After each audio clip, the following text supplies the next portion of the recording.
जामे खुलासा।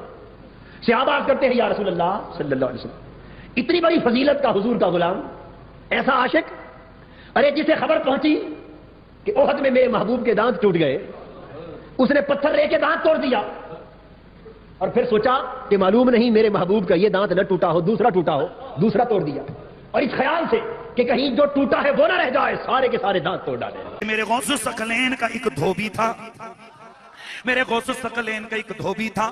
जब वो मर गया, मुनकिर नकीर आए, उन्होंने आकर सवाल किया, मर रब्बो का? कहने लगा अब्दुल कादिर जिलानी का धोबी हूँ। माँ दीनों का? अब्दुल कादिर जिलानी का धोबी हूँ। माँ कुंत तकुलो फी हाज़ा रजुल? अब्दुल कादिर जिलानी का धोबी हूँ। गौस पाक दा धोबी मर गया,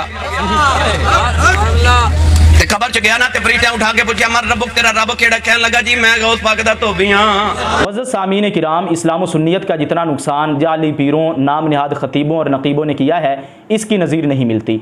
अफसोस यह है कि यह सारा काम सरमाया अहले सुन्नत, खतीब अहले सुन्नत, नकीब अहले सुन्नत और महबूब अवाम बनकर किया जाता है। सरमाया अहले सुन्नत होना ये कोई छोटा लक़ब नहीं। अहले सुन्नत के कितने मदारिस हैं, मराकिज़ हैं, जामियात हैं, अहले सुन्नत में कितने शयूख़ुल हदीस हैं, मुफ्तियान किराम हैं। तो ये जो खतीब अपने आप को कहता है मैं सरमाया अहले सुन्नत हूँ, तो मतलब यह है कि मैं इन तमाम का सरमाया हूँ। अगरचे वो एक तकरीर के अंदर 10-10 मन घड़त वाक़यात बयान करता रहे, मिंबरों पर बैठकर किस्से कहानियाँ बयान करना और झूठी रिवायात बयान करना, मन घड़त वाक़यात बयान करना, मौजू रिवायात बयान करना और उनकी निस्बत अल्लाह के हबीब सल्लल्लाहु ताला अलैहि वसल्लम की तरफ करना, ये नाम निहाद खतीबों का शेवा बन चुका है। और मिंबर पर बैठकर ये कहते हैं कि ये जुमला मैं आपको देने लगा हूँ, ये नुक्ता मैं आपको देने लगा हूँ, अगर आपने हाथ ना उठाया तो आप पर क़यामत आ जाएगी, अगर आपने अब पाँव ना उठाए तो आपका नुकसान हो जाएगा। चौधरी साहब ये जुमला मैं आपको देने लगा हूँ।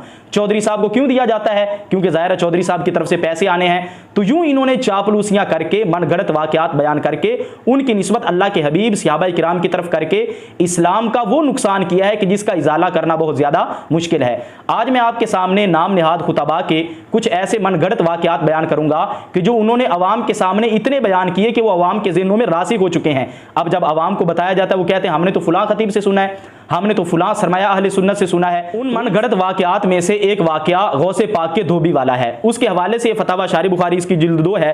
मुफ्ती शरीफुल हक अमजदी रहमतुल्लाह ताला अलैह आपसे गौसे पाक के धोबी वाले वाक़या के मुतालिक सवाल हुआ, तो आपने इसके जवाब में इरशाद फरमाया, ये हिकायत ना मैंने किसी किताब में देखी है और ना किसी से सुनी है। जिस तरह हिकायत मंजूम है वो कई वजूह से गलत है।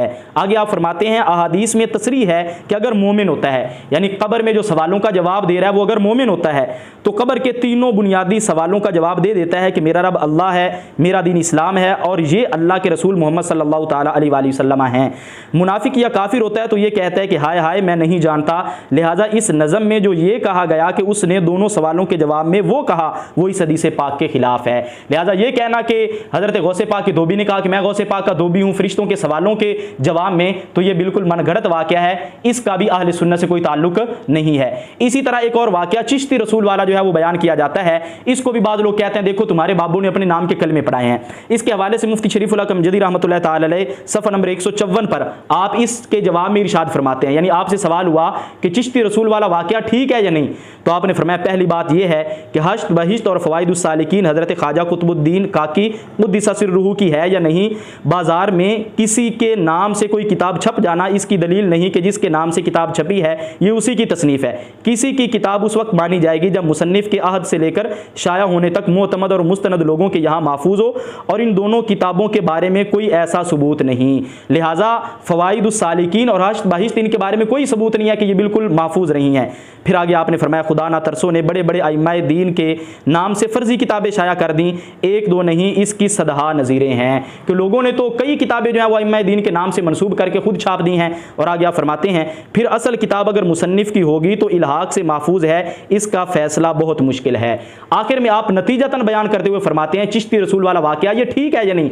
आप फरमाते हैं मेरा ज़न्ने गालिब ये है कि ये किसी का इल्हाक है। बेअइन ही यही किस्सा दूसरी किताबों में हज़रत यूसुफ चिश्ती कुद्दिसा सिर्रुहु के बारे में मकतूब है। मेरा तजर्बा है कि जब एक हिकायत मिन्नवान मुतअद्दिद बुजुर्गों की तरफ मंसूब होती है तो वो फ़र्जी होती है।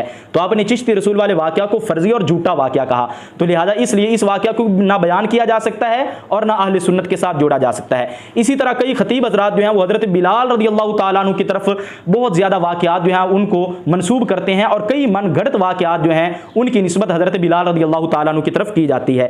आपसे ये सवाल हुआ कि एक बार हज़रत बिलाल रज़ियल्लाहु ताला अन्हु अज़ान पढ़ रहे थे मगर लफ्ज़ शीन सही तरीके से इस्तेमाल नहीं कर पा रहे थे, जिस पर कुछ सहाबा किराम रिज़वानुल्लाहि तआला मजमाइन ने बारगाह नबूवत में शिकायत की कि कोई दूसरा मुअज्जिन मुकर्रर कर दिया जाए। सरकार दो आलम सल्लल्लाहु ताला अलैहि वसल्लम ने दूसरा मुअज्जिन मुकर्रर फरमा दिया। जब हज़रत बिलाल ने अज़ान ना दी तो सुबह नहीं हुई। ये आपसे सवाल किया गया कि क्या ये वाक़या दुरुस्त है कि हज़रत बिलाल रज़ियल्लाहु ताला अन्हु ने जब फजर की अज़ान नहीं दी थी तो सुबह नहीं तुलू हुई, जिस तरह के बाज़ कव्वाल हज़रात भी कहते हैं कि जो हज़रत बिलाल ने अज़ान फजर ना दी कुदरत खुदा की देखी है कि नामुतलक सार हुई, ये वाक़या दुरुस्त है या नहीं? तो आपने फरमाया आपने जो वाक़या हज़रत बिलाल रज़ियल्लाहु ताला अन्हु के बारे में लिखा है इसके करीब करीब बाज़ किताबों में दर्ज है, लेकिन तमाम मुहद्दिसीन का इस पर इत्तेफाक है कि ये रिवायत मौजू मनगढ़ंत और बिल्कुलिया झूठ है। लिहाजा हज़रत बिलाल रज़ियल्लाहु ताला अन्हु के अज़ान ना देने की वजह से अपना सूरज का तुलू ना होना, ये बात तमाम मुहद्दिसीन किराम के नज़दीक झूठ है, मनगढ़ंत है। इसको हज़रत बिलाल रज़ियल्लाहु ताला अन्हु की तरफ और हमारे नबी सल्लल्लाहु ताला अलैहि वसल्लम की तरफ मंसूब जो है वो नहीं किया जा सकता। इसी तरह हज़रत बिलाल रज़ियल्लाहु ताला अन्हु के बारे में आपसे और भी सवाल हुए। सफ़ नंबर 40 पर आपसे ये सवाल हुआ कि ये ज़बान भी तेरी बनाई हुई है, अगर लुकनत है तो तेरा कर्म है। यानी हज़रत बिलाल रज़ियल्लाहु ताला अन्हु का ये कौल किसी खतीब ने बयान किया कि उन्होंने अल्लाह की बारगाह में अर्ज़ की कि या अल्लाह ज़बान के अंदर लुकनत भी है तो ये तेरा कर्म है। पहला ये सवाल हुआ कि क्या उनकी ज़बान में लुकनत थी या नहीं। दूसरा आपसे ये सवाल हुआ अल्लाह के हबीब हुरों की तकसीम फरमा रहे हैं, हुरों की मलिका को हज़रत बिलाल रज़ियल्लाहु ताला अन्हु के कब्ज़े में दे रहे हैं, क्या ये वाक़या भी दुरुस्त है? यानी कि हुरों की जो मलिका थी उसको हज़रत बिलाल रज़ियल्लाहु ताला अन्हु के कब्ज़े में दे दिया। तीसरा सवाल ये किया कि ए बिलाल तुम जन्नत में सबसे पहले जाओगे। हज़रत बिलाल रज़ियल्लाहु ताला अन्हु ने कहा या रसूल अल्लाह क्या आपसे पहले? फरमाया हाँ। हज़रत बिलाल ने कहा क्यों?